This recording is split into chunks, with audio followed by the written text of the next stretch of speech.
영권 골입니다.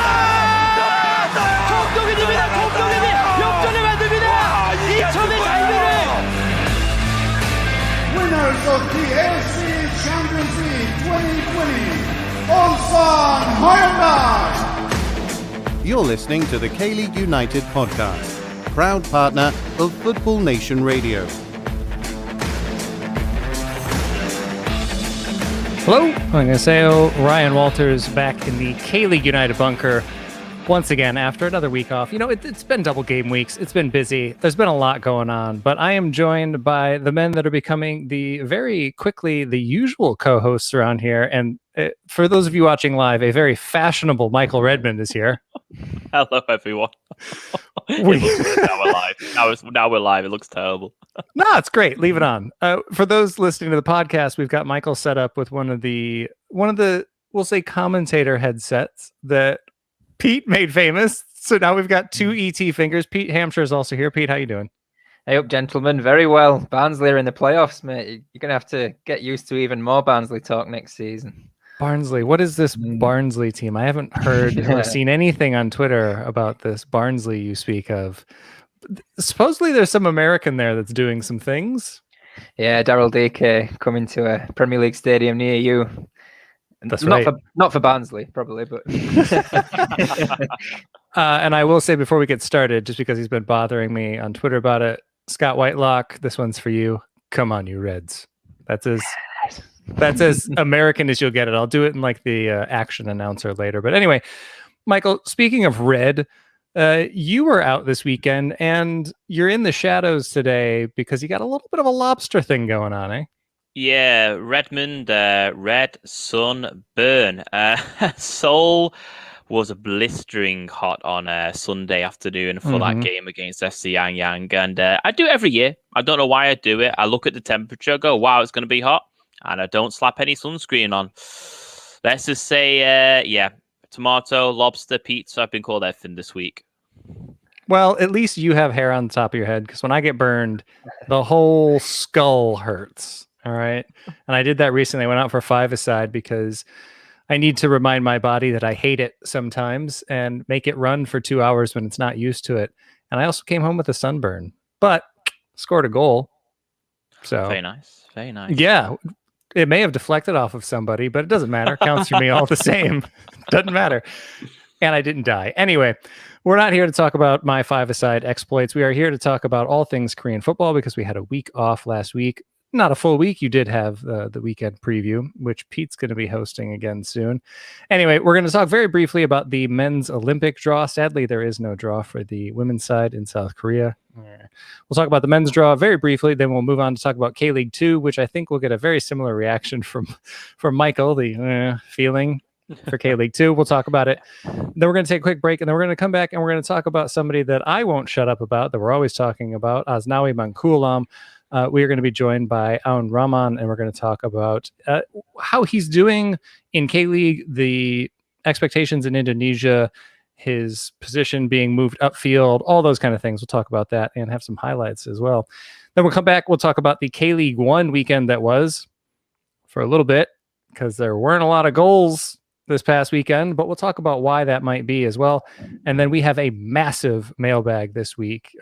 Turns out when you mentioned that Aznawi is going to be featured in the mailbag, a lot of folks that are new to it pop in. So hello to the folks that are viewing anew with Aznawi as one of the topics. And then we also have an announcement for Patreon at the end of the show today. So jam-packed show, which is what it should be after a week off. But gentlemen, let's go ahead and let's get into this here.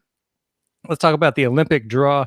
South Korea has been drawn into Group B with New Zealand, Honduras, and Romania. And, well, we'll go into the bracket afterwards. But, Pete, way back when we used to talk about national teams more often, you were one of our national team columnists when international football was a thing.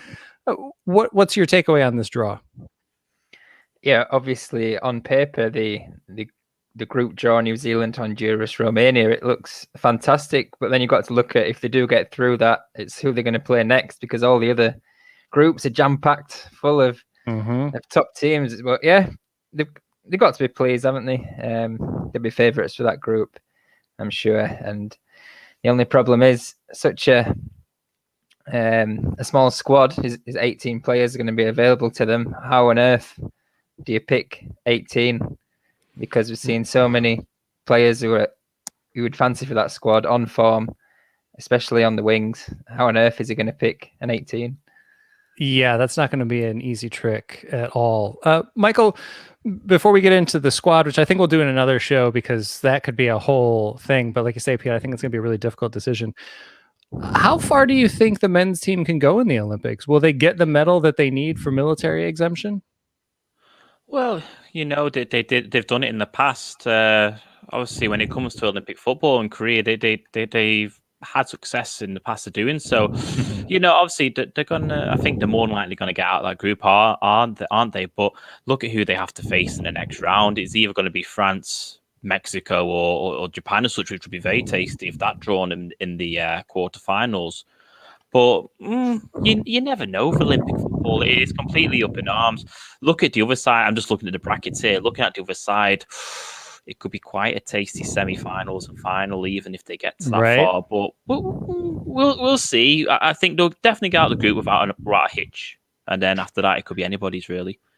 Well, like you say, I think getting out of the group could be one of the problems there, because if they win the group, then they get the runner-up of Group A, which consists of Japan, South Africa, Mexico, and France. Yeah, so even the runner-up of that group, oof. That Romania side as well has beaten off some good competition in the last year, so they're not to be underestimated.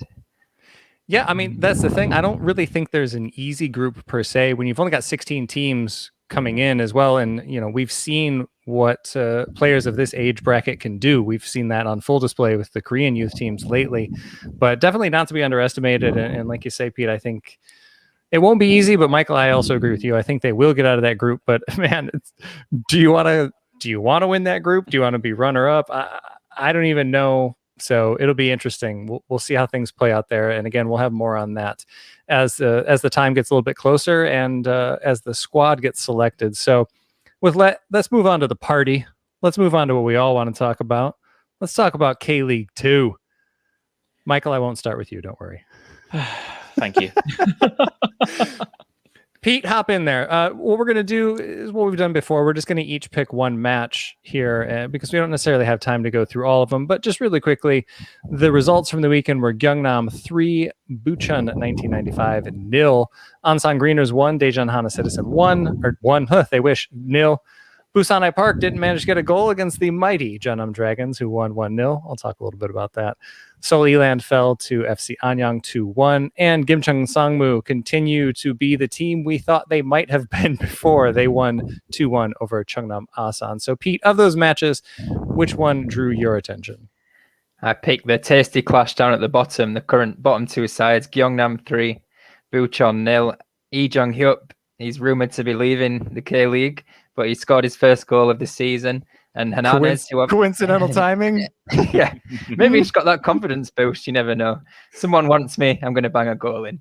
But Hernandez, who you know well, obviously, Ryan, he banged a couple in as well. It was the first home league win of the season for Gyeongnam, and I actually tipped them to win the league in my predictions ahead of Gimcheon, who a lot of other people chose, and those two have not started particularly well.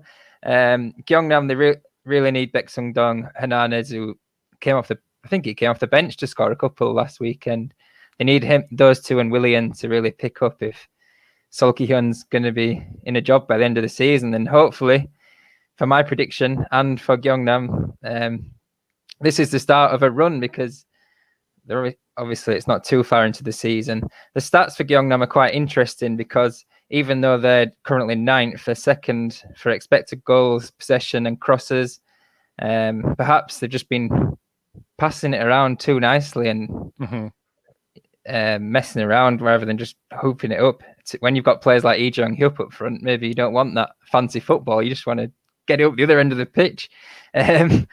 Pete, don't encourage more Route 1 on the On the other side of the story, there's Bucheon, and I know our columnist George Slade put a question in the mailbag, the bulging mailbag for later on, but it's not looking too good For Bucheon, 10th, their striker Krislan, who they brought in. I was checking him out earlier. He's not actually scored since 2018. And the only man who has scored for them this season is Park Chang-jun. He scored all of their 3 goals in their first 8 games. Is it? We're on round 8. So, yeah, Bucheon looking like they're in a bit of a pickle this season. Yeah, we'll save that one for the mailbag because it is. Yeah, it's not looking great for Bucheon. So, Michael, we'll use that as a segue because things are very dire for Bucheon FC 1995. Great story about them out on Twitter right now if you want to see it. Anyway, it's not that bad for Seoul Eland, right? Well, here's the thing. Knowing me last year from the podcast, that I wouldn't have said anything bad about them, but the way they played last season and the start they had this year to then go and lose 3 games on the bounce, I'm at my wit's end, quite basically. I kind of feel I just don't know what's going on. I just really don't know what's going on. It all started with the Cheongnam game when we lost in the dying moments of the game. Now, don't get wrong, we beat FC Seoul the next game, so it's not about momentum, but momentum in the league-wise, it's just gone pear-shaped for Seoul, and it seems like teams are starting to suss out what Seoul are doing. What I'll do is I'll start off with a personal experience, and I'll move into what happened in the game itself. Beautiful day. Once again, the Seoul Eland marketing team, they had away from home, day out. So obviously you can't travel because of restrictions at the moment. Come to Seoul Eland, get your ticket stamped, get a little suitcase with some goodies in. So half of me is like, take Seoul Eland seriously. Other half, let's all wear Hawaiian shirts to the game. And that's what we did. Put my flags up, sat down, and Yango. It was fast. 17 seconds. And obviously, some teams go a goal down early, and you think, okay, they're going to keep going and they're going to fight back. Anyan scored another. Anyan scored another, which got ruled off of VAR. Eland had 3 goals in the back of the net, midway through the second half. And I was just sat there I watched his team win 3-0 in Busan. I watched his team beat the Army Gimcheon Sangmu 4-0. Where is this same team that we saw a few weeks ago? Now, it must be said, it's the same team week in and week out, really. Like it's the back 3 of Kim Hyun-hoon, Ian Jae, Lee Sang-min, and there's constantly mistakes being made at the back now.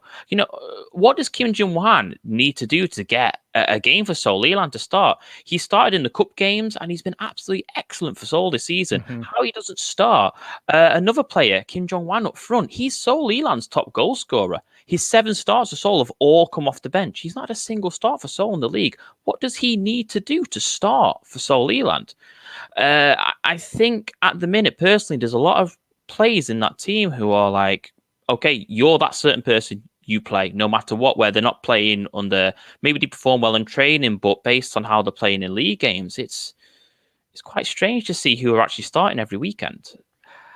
Yeah, so, I mean, I think there's something to be said for consistency and keeping things going. But I think, like you say, after 3 losses on the bounce, it probably is time to look at switching things up.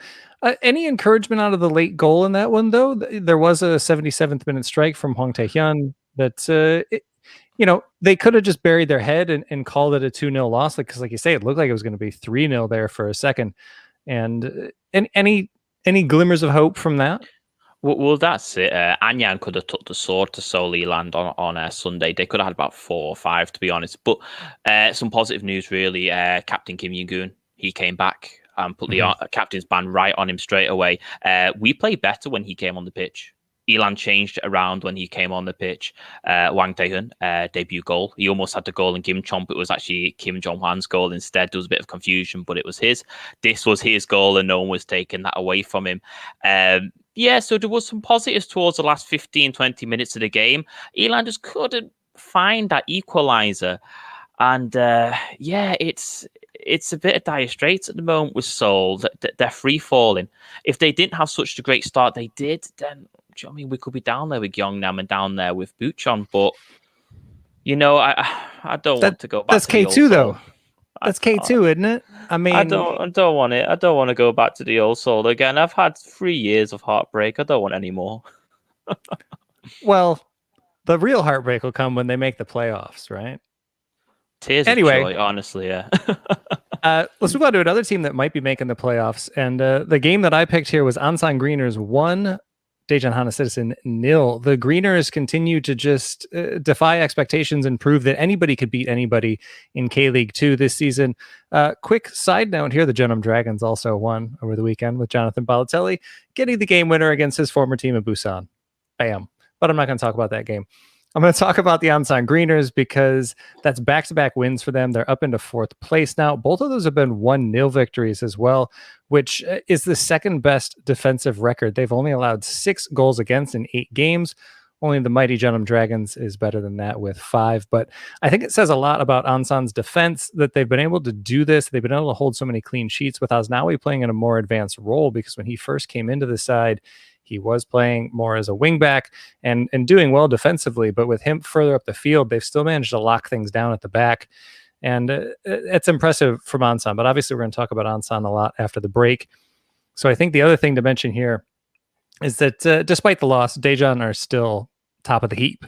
It's the first time this season they've been held scoreless. So I don't think there's a ton of concern for Daejeon there. And kind of like I was saying, for you, Michael, with Seoul, this is just K2, man. A club will win 2-3 games in a row, and they look like world beaters, and it looks like everything's going to go their way, and then they'll lose 3 games in a row. But I mean, the thing is right now, and this is why K2 is the business, man, because Daejeon is in first with 15 points.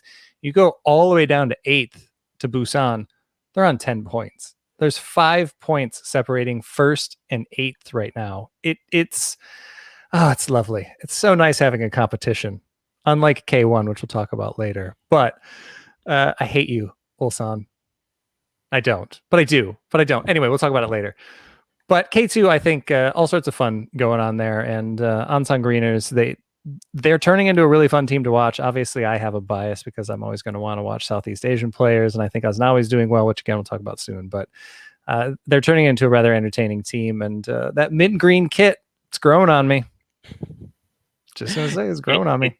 It reminds me too much of Manchester City's 90s shirt for some reason. I don't know if me just having a soul bias to there, but it reminds me of Manchester City, and obviously I'm a Manchester United fan, so that's all that needs to be said there.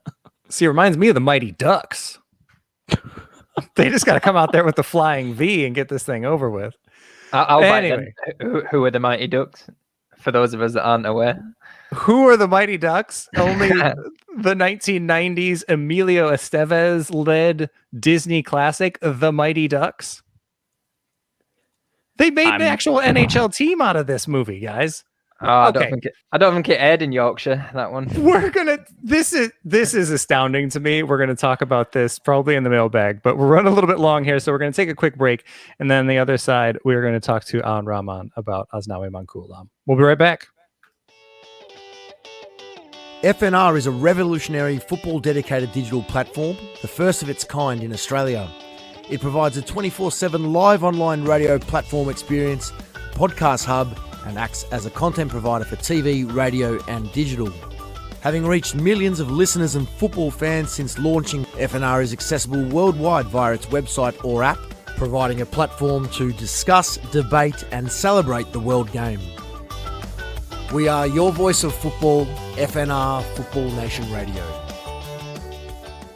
Welcome back to the K-League United podcast. I'm your host, Ryan Walters, and I am joined by a very special guest this week, talking all things Asnawi Mangkualam. It's Awan Rahman. You might recognize him as a podcaster from Box to Box Indonesia, the widest podcast network in Indonesia. Awan, thanks so much for joining us. Okay, thank you, Ryan and K-League United, for having me. Yeah, it's exciting to finally talk about an actual player from a Southeast Asian nation actually playing games, playing well. We'll get into all things Aznawi in just a second. But just for the folks tuning in for the first time, when did you first see him play?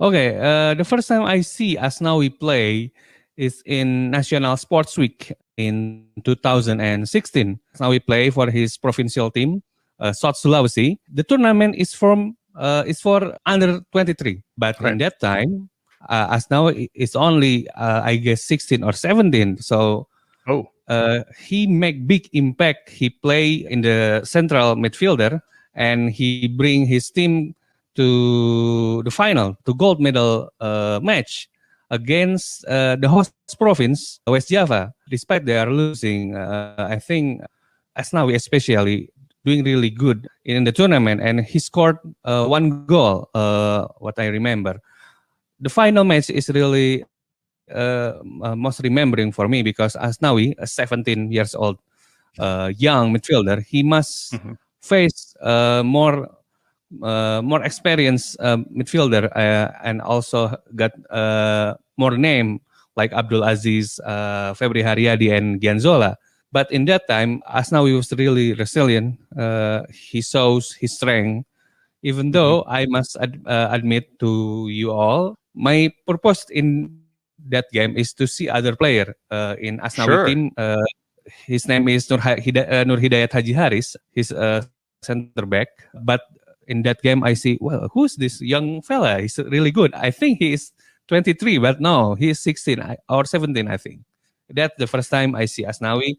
Then in Liga 1, 2017, and I see his development is really outstanding. Yeah, so you've been following him for a little while, and for the folks that I've been able to convert into watching AFC Cup, it's fantastic. And that's where I first came across him, was in AFC Cup, where he's had plenty of moments in front of some really, really big crowds.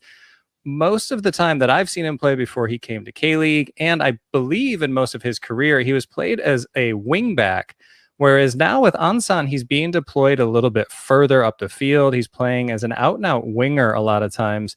So I'm curious, what are your thoughts on that transition into more of an attacking role for him? I think it's really good because the first time we know, Indonesian football public know, Asnawi is really strong defensive midfielder, Ryan. But then in national team, he moved into right back position. What we see is reverse thing when Philip Lam from right back to defensive midfielder. We see the reverse case in Asnawi. Wow, this kid can playing really good right back. Then what I remember is Darie Kalezic, PSM Makassar coach before Asnawi leaving to Ansan.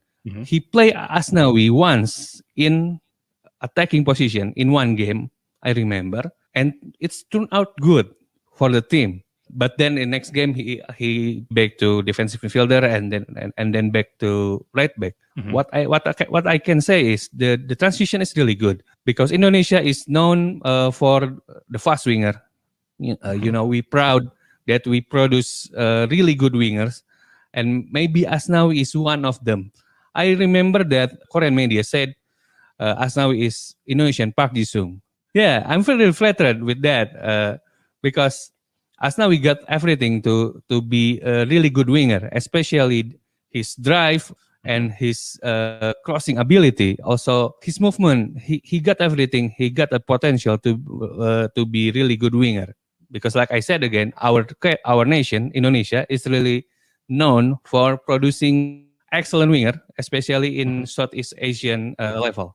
Yeah, and I think that this is something that hopefully we'll see that open a door for some more players to be able to come in here. We did see over the weekend, he got his first assist in K-League, playing in that more advanced role. And we'll definitely get to that in a second. I mean, we always love talking all things K-League here, but just before we move on from that a little bit, do you think that this transition and where he's playing with Ansan, will that change where he's playing for the national team? Because obviously Shin Tae-young was very involved in all of this, and he was actually there the same day I was watching him, which was a happy coincidence. So I think that he's watching that development closely. Do you think that this is something that'll affect Aznawi when it comes to playing for the Indonesian national team? It can be because maybe Coach Nim Sin want to a winger who preferable with his tactics. Right now, so far the winger he wants maybe not playing at the level Coach Sin wants, and Asnawi may be the player he wants from the level of playing for the tactics and anything. But the problem is we already got many winger. Even Bagus Kavi who play in Utrecht also a winger. So I think it will be great addition in the area, but we already got much player in winger position. But again, I think Coach Shin Tae-yong will field the player who ready and got the best ability too. Yeah, and let's keep it on Shin Tae-yong here. And I think it's pretty obvious he had a big hand in getting Aznawi up here. So a couple of questions on this one. First, obviously we know how things are here in Korea. How has this move been viewed back in Indonesia? If the numbers on Twitter are anything to go by, it's quite good. But yes, of course. What's the talk on the street like down there? How has this been viewed? What happened in here is everybody want Indonesian player move to the east. I think to the East Asia. We know there is J League, there is Chinese Super League, there is K League. We are dream our player playing there because we think they are the place where is the Asian football, top level Asian football playing. So when we heard the news that is Asnawi will play in there, even there is not the top flight, we're really happy. We're really proud because the last time Indonesian player play in East Asia region is on 90s. There is Ricky Yacobi play for Matsushita. Now the club name is Gamba Osaka. So it's really long time since we see Indonesian football player playing for East Asia team, which we think the region, like I said before, is where the top level football play. So everybody is proud, especially where Asnawi came, Makassar. They are really proud with their player.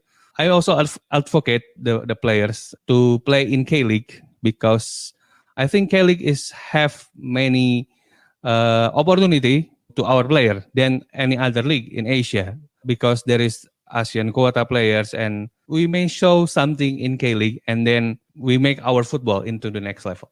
Yeah, I mean, I think that's been what I've been hoping to see out of the ASEAN player quota since it was introduced. And I personally love seeing this happen in K-League 2. I love seeing an ASEAN player come up and play in K-League 2 because unlike what we've seen with Vietnamese players coming over recently, Aznawi is actually getting minutes. He's starting most of these matches. He's playing well. He's integrating into the team. And I think that so far, I think all sides involved will have been very happy with this. So that leads into my second question on this and Shin Tae-yong being involved and that Korean connection. Do you think this summer we'll see more Indonesian players moving to K-League? Yes, I believe yes. I believe there will be more Indonesian player will come to K-League. I heard there 2 players already have a trial in another team in K2. I heard the news, but they did not pass. And then I think many players here have potential to play there in K-League. Are there any names that you want to put out there that folks might be able to watch? Or we'll also, I'm always trying to sell AFC Cup hard. I love that tournament. It's always fun. So specific players would be great. If not, who are some teams that folks could watch? Because I feel like it's getting a lot easier to watch tournaments throughout Asia. So maybe folks will go into a match not knowing who to see. And much like the first time you saw Aznawi, they'll be impressed with somebody. So who are some of the players or maybe some of the teams that you would really recommend people keep an eye on this year?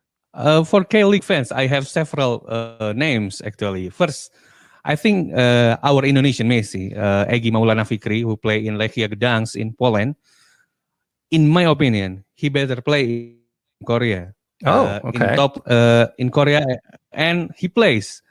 The problem is Egy not got really much minute play in Poland, so maybe he got better minute play in Korea. I have to suggestion a young player named Beckham Putra. He named after David Beckham. He really good. He play in midfield. He play for Persib Bandung. You must really see him. He's gold, and then Pratama Arhan from PSIS Semarang, left back. It's modern left back. He also got really great free kick taking. But for all name, if I must say one name who will move to Korea this summer, there is one name who will be ready. He will be shine. I will say Osvaldo Hai from Persija Jakarta. He is a forward. He's fast. He's sharp. His movement is good. He's great. He already have trial in Spain, I believe, in Murcia. But then back to Indonesia. He played to many big clubs in Indonesia, Persipura, Jayapura, Persebaya, and now Persija, who recently won the Piala Menpora. And then Osvaldo scores in the final too. I think in all name, yes, Beckham, Pratama Arhan. But if K-League won a ready player, right player, the player who's ready, Osvaldo Hai is the right player who should move to K-League in this summer. He can even keep wearing the Persija red. He can come move to Seoul, put on some red and black, and I'd be fine with it. Like you say, folks that might not know, Persija, absolutely massive. And I'd love to see that fan base engaging with K-League as well. But yeah, I hope you're right. I think that there is a lot of talent out there, obviously. And again, if folks aren't watching, watch AFC Cup, watch the Indonesian League. It's fun. There are a lot more goals than there are in K-League sometimes. But if folks do want to find out a little bit more about Indonesian football in general, where can they find you online and where can they learn more? You can reach me at Aun Rahman, same with my name, but with double R, because somebody already stole my name on Twitter. I don't know why. There is Aun Rahman with double R. Okay. You can reach me. You can ask me anything about Indonesian football, because I'm talking about Indonesian football with English. So you can reach me in English. The conversation will be good.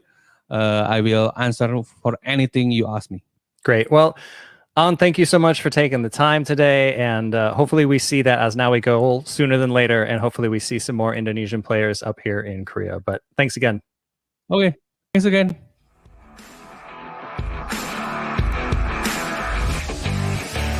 Fans, we want to hear from you. You're encouraged to email KLU at info@kleagueunited.com or tweet at KLeagueUnited with any questions, comments or reactions. Or follow us on Facebook to ask directly during one of our live shows. Welcome back to the K-League United podcast. I'm your host, Ryan Walters, with a brief wardrobe change for those of you that are watching live. I'm joined by Pete Hampshire. Hello, mate. I'll just unmute myself. There you go. And Michael Redmond. Good evening, everybody. Gentlemen, we're back to move on from K-League 2, sadly, and move on from the ASEAN player quota, sadly. For now, there is a ton about that in the mailbag. We're going to move on. We're going to talk about K-League 1. And this might be you know what? This isn't going to be a brief segment because I got things to say. Anyway, let's talk about the weekend that was. Pohang Steelers, 0. JG United, 0. Gwangju FC, 0. Daegu FC, 1. Gangwon FC, 1. Go get them, Gangwon. Jeongbuk Hyundai Motors, 1. Which set things up lovely for Ulsan Hyundai on Sunday, where they finished 0-0 with Incheon United. Let's move on to Suwon FC and FC Seoul, 1-1. A barn burner for the weekend. That's another Americanism for you guys. And Songnam FC, 0. Suwon Blue Wings, 1. What happened this weekend? What happened? I have no idea. 12 teams. Was it 6 goals? Oof. Yes, it was 6 goals in total, 2 0-0s. And, I'm frustrated. I'm frustrated by it. But Dan Croydon pointed out something in the KLU group chat, which is always lively. The teams have got to be tired, So I do think that caveat has to be thrown out there. The teams must be tired right now. We've been playing double game weeks for what feels like forever. And another thing that I think I know we'll be talking about in the mailbag as well, because we've got a ton of questions about it. If the teams are tired, then maybe you should use your 5 substitutes instead of subbing people off after 2 minutes, Suwon FC. But again, we'll talk about that later. Anyway, I'm ranting. I'll pass the floor for now. Michael, we'll start with you for this one, since we let you get away with not starting K2. Which of those matches drew your attention from the weekend that was? Well, after this most entertaining of weekends in the K-League 1, I went with Pohang 0, Jeju 0. Only for the fact is that obviously I watched Jeju United a lot last season because they're in the K-League 2. Now, it must be known they were a K-League 1 team in 2019, got relegated, come back up again. They should never have been relegated. They had a really off season. But if you just look at how they started this season, you must take into account newly promoted team. They're currently signed third with 4 wins, 7 draws, and 1 loss. Yeah. Out of 12 games. That is, a very draw heavy, a lot of draws, but I give them kudos, like fair play to you. You are throwing your weight around in the K-League too. I was looking at the stats actually in that game. Pohang had 427 passes, met by Jeju 308 passes. So they had almost a third more passes than Jeju. Now, I don't know what you want to make of that, but did Jeju sit back and let Pohang pass the ball around? Were Pohang frustrated not to score a goal against them? What was Jeju's tactics with that? But if you look at their 7 draws, you must look at the fact that maybe they are playing a more defensive, structured side team, and then they just maybe break on a counter or maybe a set piece to try and get a goal. Jeju and Jumbuk, they're both teams with the best defensive record with 8 goals conceded. So they're getting the job done in the back. Yeah. And I mean, they also played Jumbuk as well. Was it a 1-1 draw, I think, a few weeks ago? So they are showing their worth. I've put here, obviously for Seoul Elan purposes, Ju Min-kyu, is he having a bit of a renaissance? He's sure. We know he's an exceptional player. He's already scored 5 goals this season, only 8 last year. So, I mean, we're only, a quarter of the way through now, and he's already only 3 behind. The last time he was in double figures were back in 2017 when he was playing for Sangju Sangmu, which is now Gimcheon Sangmu for those who know. Looking at Pohang, I always have to throw K2 whenever I can. Looking at Pohang, Song Min-kyu, he's the danger up front with 5 goals already this season. Do they really miss Ilijenko as the firepower? Could you imagine if he was in that side partnering up with Song Min-kyu? He had 9 goals in 12 rounds last year compared to their top goal scorer of 5 now. So it's just interesting to see 2 teams that, they played a stalemate 0-0 draw. They're both looking probably at next week to see what they can do. Jeju, they play Jeonbuk, who still are undefeated this season in the K-League. If they manage to get anything from that, if they manage to even win, then they close the gap to 6 points. But, I do doubt it'll probably be a 0-0 draw again. If Pohang, they play Suwon.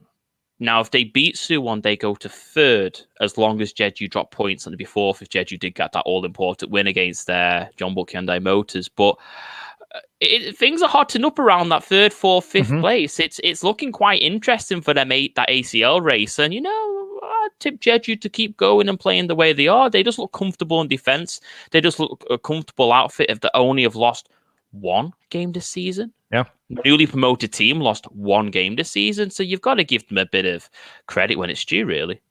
Yeah. Like you say, they're getting it done, and they're getting it done more effectively than I think most of us expected coming back to K1 with things going the way that they are this season. Speaking of things not necessarily going as expected, P, you made the long trek over to see Gangwon and Jeonbuk play in person. Yeah, my first trip to Chuncheon Stadiums. Chuncheon, the home of Son Heung-min. We didn't bump into any of his family members, unfortunately, but we did go for some dak galbi, which is the traditional food of that region, and it was fantastic. A nice little chickeny dish on a flat pan, if people aren't familiar with the Korean food. Yeah, I saw a 1-1. It wasn't a great game, in fairness, but judging by the other games, maybe I was lucky. And Jeonbuk were lucky to come away with a point. It was a good atmosphere in Chuncheon. I think it was one of their first games at that stadium. They were playing it over in Gangneung earlier this season. Lots of clappers. I know people. And there's mixed opinion on the clappers, the boards that you whack together, but we're in a pandemic, you can't shout. So yeah, it was a good atmosphere. It was Paek Sung-ho's first start for Jeonbuk. He didn't cover himself in glory particularly, but he got his first. He started ahead of Chae Young-joon for the first time. And Jeonbuk, incredibly, they're still the lowest shot takers in the whole division, and we're through to round 12 now. It's just, it's incredible. You would not have thought that at the start of the season. The 12th for shots, but also first for goals. I'm sure there's not many leagues around the world with that kind of statistic, which I just find incredible. Gangwon, I thought I'm still tipping them to finish 4th this season. I put them there at the start. Right. That's playing well. Hankook Young played well. Their goal was fantastic, a lovely header. There was only 2 bits of quality in the whole game, and they both resulted in goals. But yeah, an enjoyable trip. Not too much because of the football, but more because of the surroundings. A fantastic venue, surrounded by mountains. Mm-hmm. And yeah, I think my big takeaway was that Takahiro Kunimoto has an amazing headband. It's like this light rainbow colored headband that he is just rocking right now. That was about the highlight for me. That, and like you say, anytime I can watch Hankook Young play.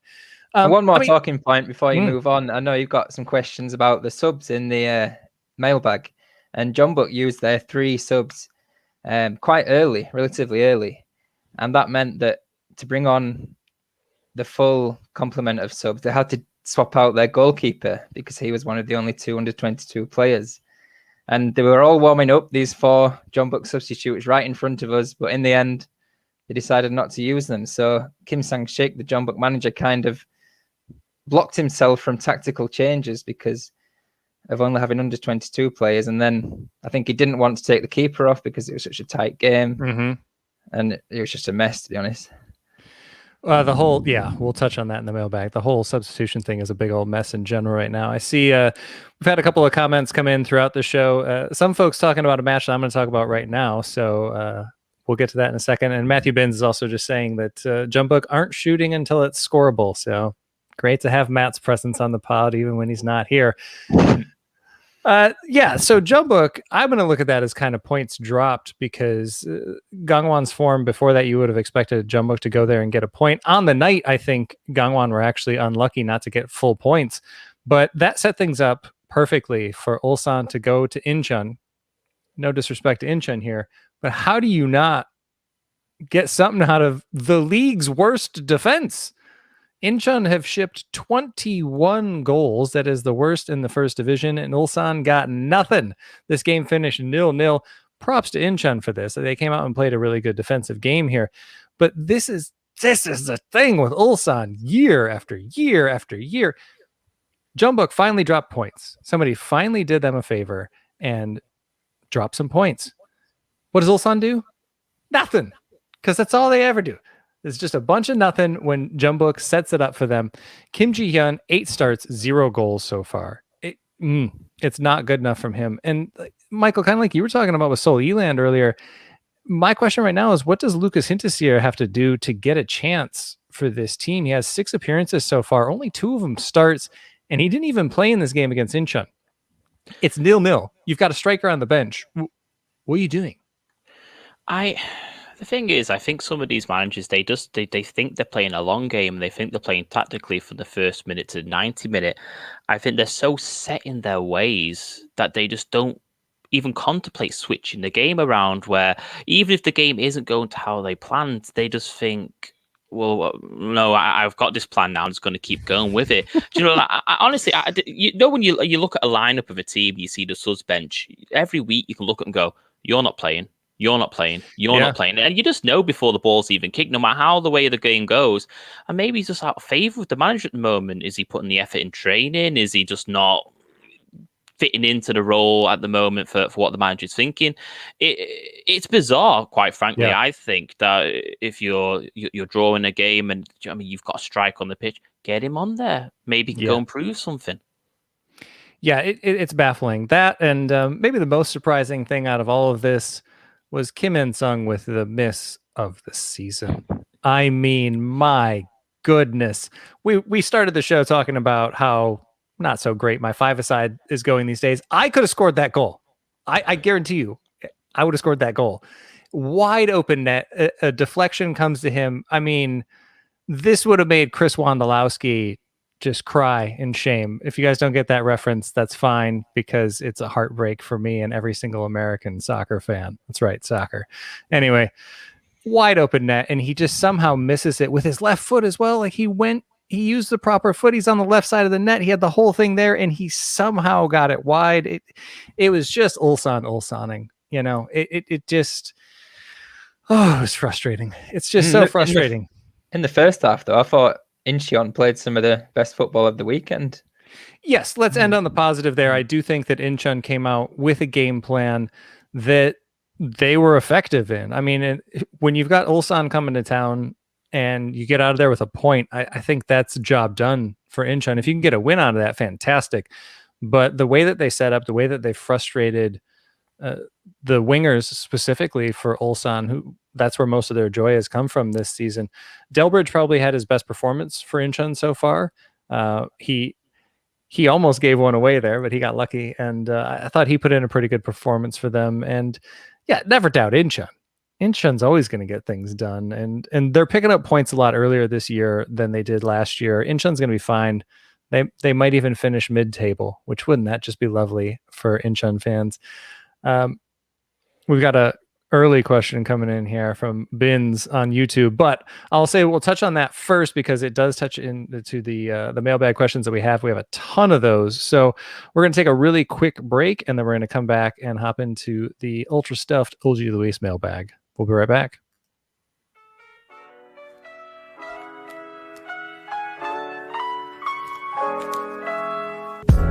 OG Lewis is your neighborhood British bar and cafe located in the Old Giro district of Seoul.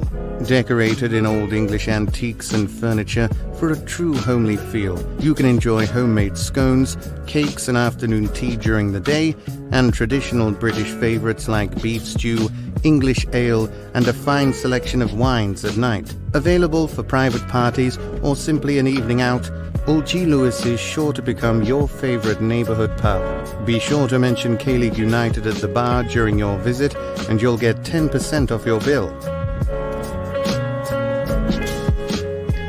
Welcome back to the K-League United podcast. I'm your host, Ryan Walters, and I am joined this week by Pete Hampshire and Michael Redmond. And gentlemen, before, you know what, we're getting the mailbag started the way that we always should, with the 94th minute with Clint coming in and saying he just saw that Chris Wondolowski miss. Oof. Yeah.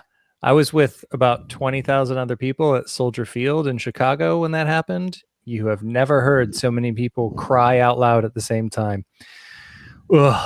Anyway, let's move on to something not equally as dire, but something dire, and it does touch into some of the comments that we've had come in throughout the show as well, which thank you for those, by the way. Keep those coming. We're going to start with Osri Furman, and he's saying that it's now 3 in a row where Ulsan has failed to score.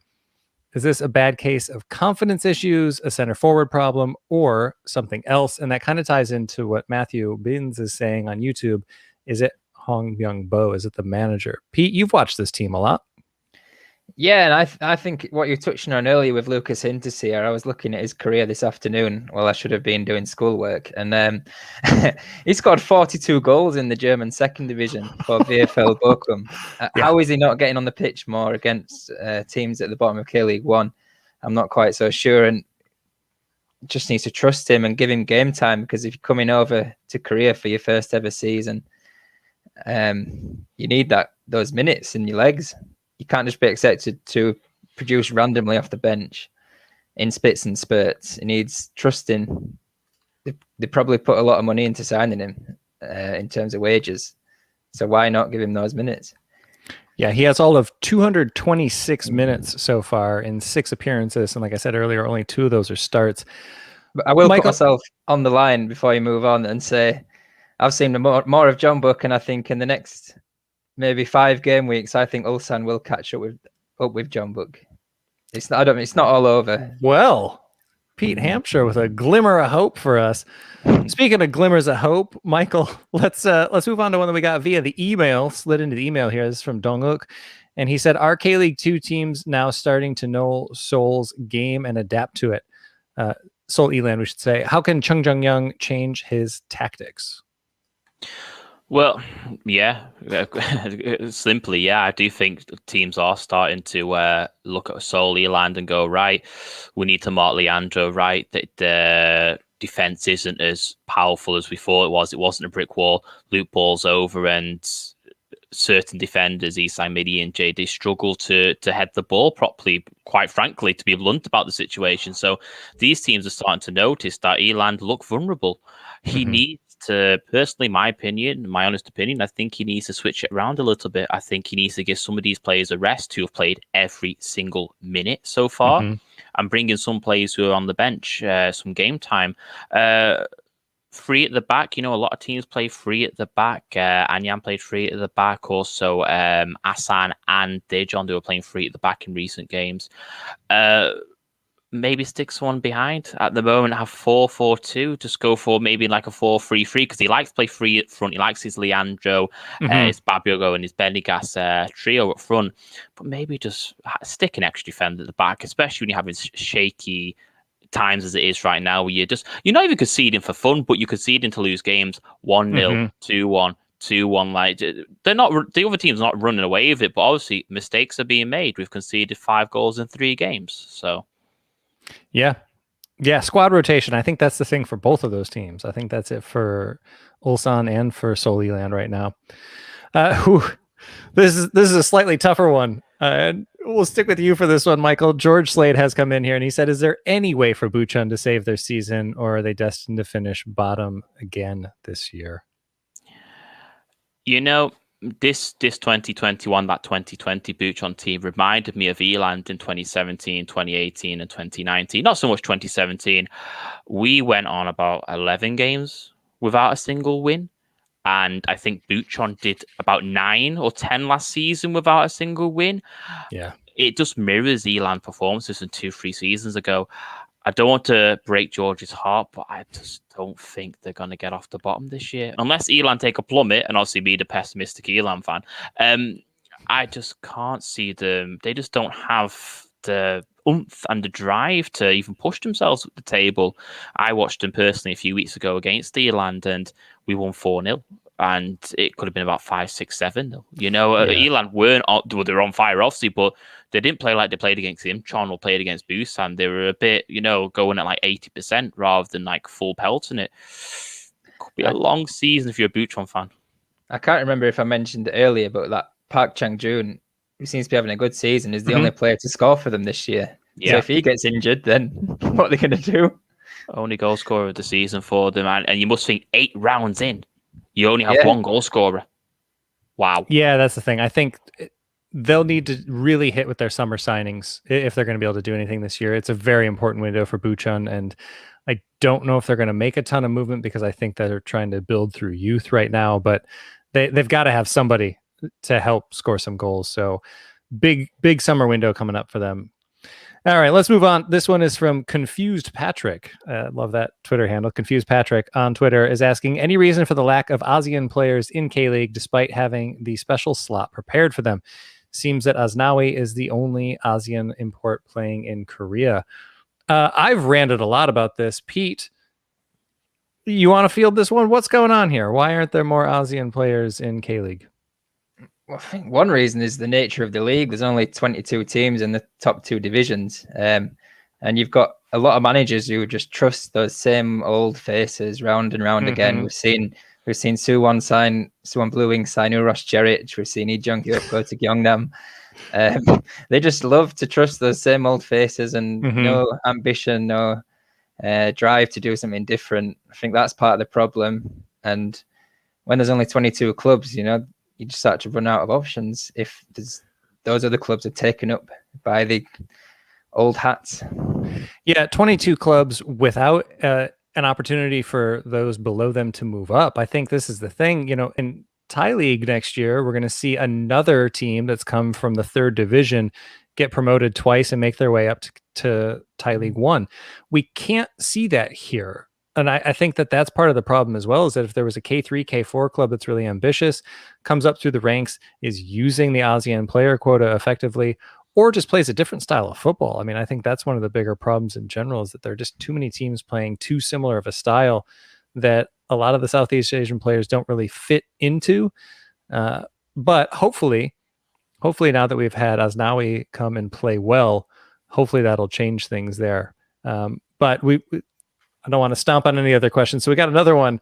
Speaking of the the good Twitter handles coming in. This one's from Pump It Up with an exclamation point as well. Love it. They're asking, what is your opinion about the massive reporting around Aznawi in the media? Is it good or bad for his progress?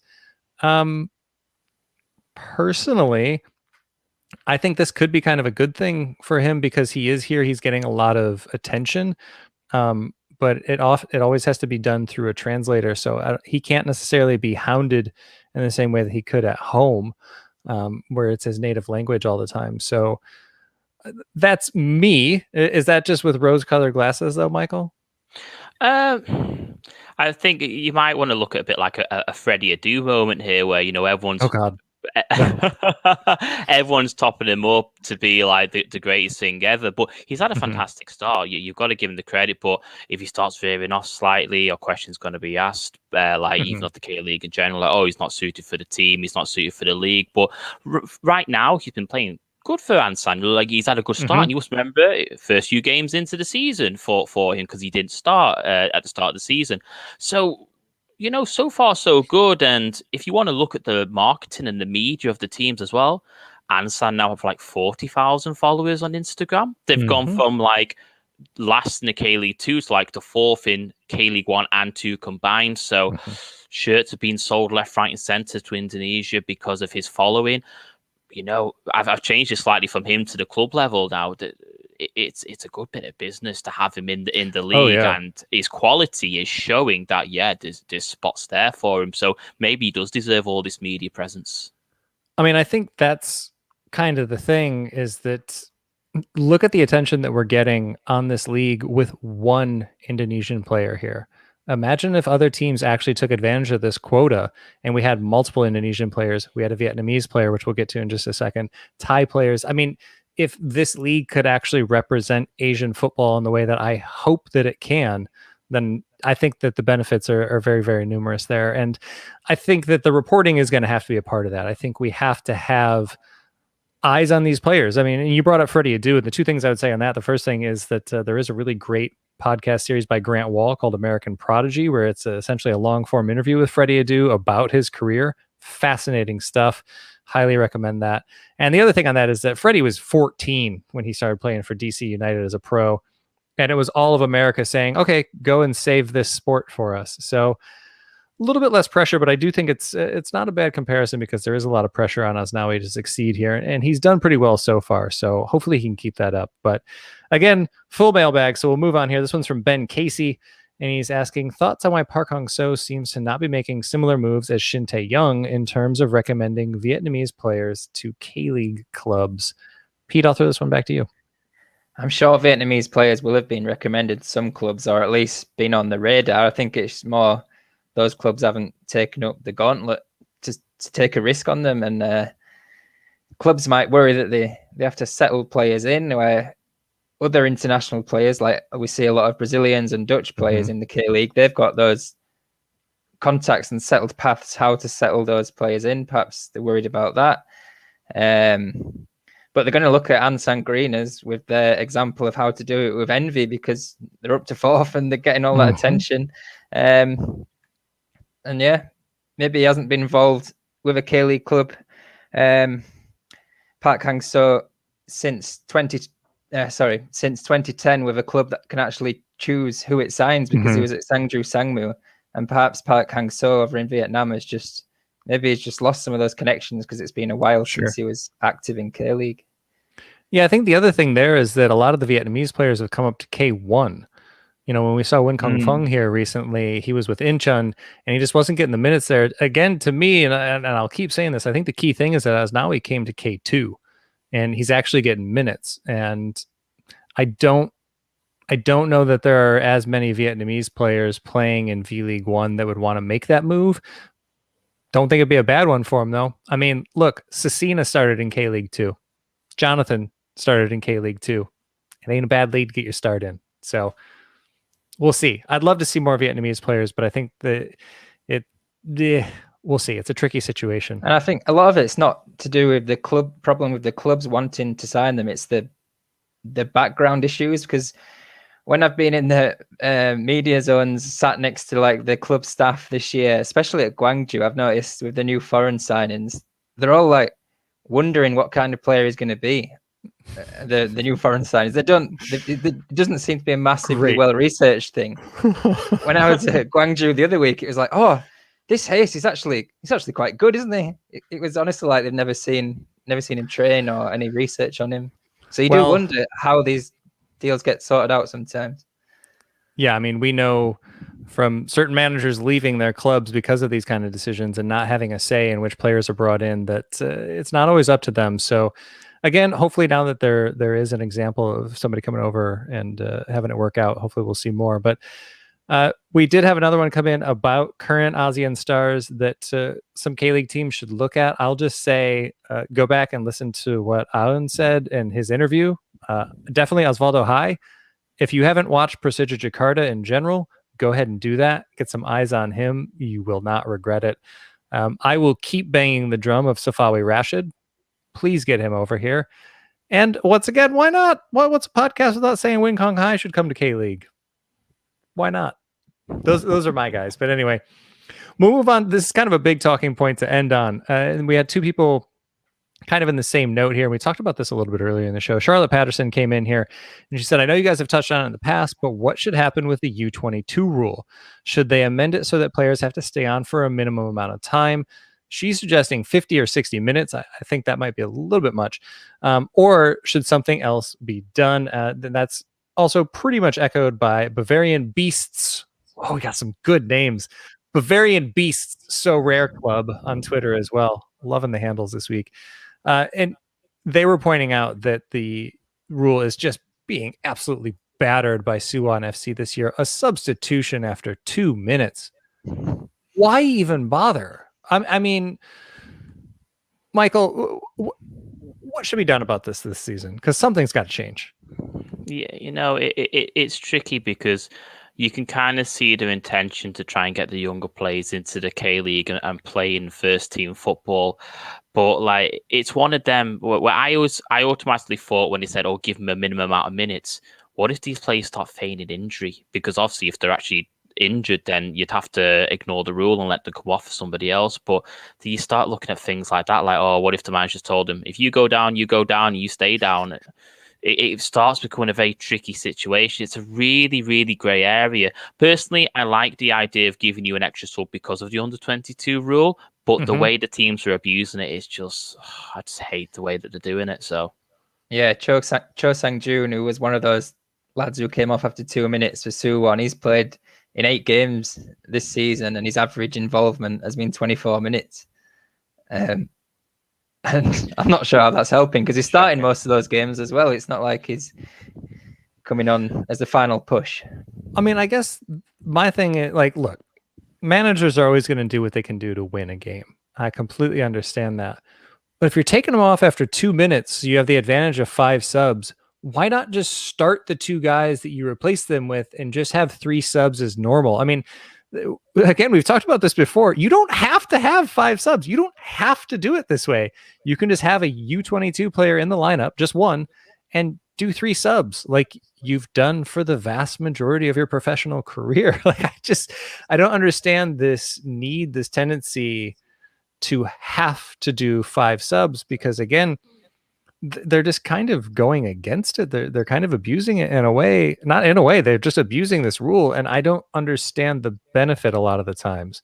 If it's 20 minutes, 30 minutes, okay. I'm not going to complain about a 30-minute one. I'm not, because if that kid comes in from the 60th minute to the 90th minute, we're not even talking about this, So 30 minutes in a game for a U22 player, I'm fine with that. I still don't really love first half substitutions, but with the rules at what they are right now, I don't have as many qualms with that, but I just don't understand this tendency. And Michael, I think it might just be like you've said before, of like, when they wake up in the morning, the manager's like, this is how this game is going to go. Regardless of anything that happens in said game, I will do this. Yeah, it's one of them as well where, especially when Korea's starting to get warmer now and you're just going to start taking under 22 players off. And I can see why you're trying to do it. You can have an extra player during the hot summer, and an extra player in the 60th to 90th minute, 70th, 90th minute. You can kind of see it. But Oh, it's just no, I don't like it. I really don't like it. 2-minute substitution should never be done unless you're injured. It should never be done. Yeah, no, not a fan of that. All right, well, that does it for a very full edition of the LG Luis mailbag. If you have any questions, comments, reactions, as always, you can get those in on social at K-League United, or you can email us info@kleagueunited.com. Or if you would like to get more involved with the podcast and us in general, you can join our Patreon, which we're finally announcing this. We've been delaying on this for a long time. We are restructuring our tiers as part of our affiliation with So Rare. Starting next week, the $5 tier will have a So Rare exclusive of weekly team news, including injuries, suspensions, transfer rumors, and much more. If you get in at the K1 champion tier, which is the $10 tier, there'll be weekly predictions and starting lineups, as well as score predictions. So those are the new tiers for our So Rare folks. So if you're out there and you're curious about which players to start in your fantasy football game, we'll try to do our best. Or we'll at least recommend some U22 players to sub off after 2 minutes. But anyway, K Survivor is still going on there. Michael, are you still on 3 lives? I'm the only person left on 3 lives. Yeah. Oh my goodness. Well, you're clearly winning the writers pool then. Pete, you got 1 left, right? Yeah, I'm clinging on by my fingernails with 1 life. Yeah. Yeah. Gangwon did it to me again this year. I'm down to 1 life myself because I said, Gangwon, they won't let me down. And then they did. But we're so close to that turning over, and we're not even halfway through the season. So I think we probably will have another round of K Survivor. So if you want to get involved with that, that starts at just $1 over on Patreon. And we got a bunch of other things going on there. So patreon.com/KLeague United. And again, the restructuring starts on Monday for our So Rare followers.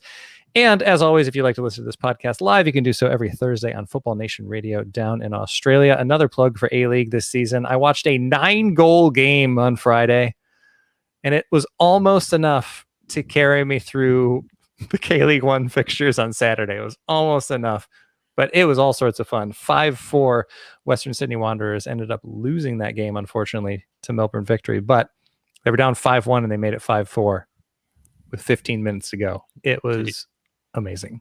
The depressing point that there's more goals in that game than a whole round of the K-League 1. I wasn't going to say it out loud. But yeah, no, not that you say that. And the last bit of business before we get out of here on that tremendous note, it'll be better this weekend, Michael. It'll be better this weekend. Junham and Seoul are both going to get some wins. We'll see a 6-goal thriller. It's going to be great. Anyway, the last bit of business is that if you would like to win a brand new 2021 Bucheon FC 1995 kit, you can do so by leaving a review for this podcast wherever you download your podcasts, or simply retweeting it from the K-League official account on Twitter. But for Michael Redmond and Pete Hampshire, I'm Ryan Walters. Thanks so much for watching.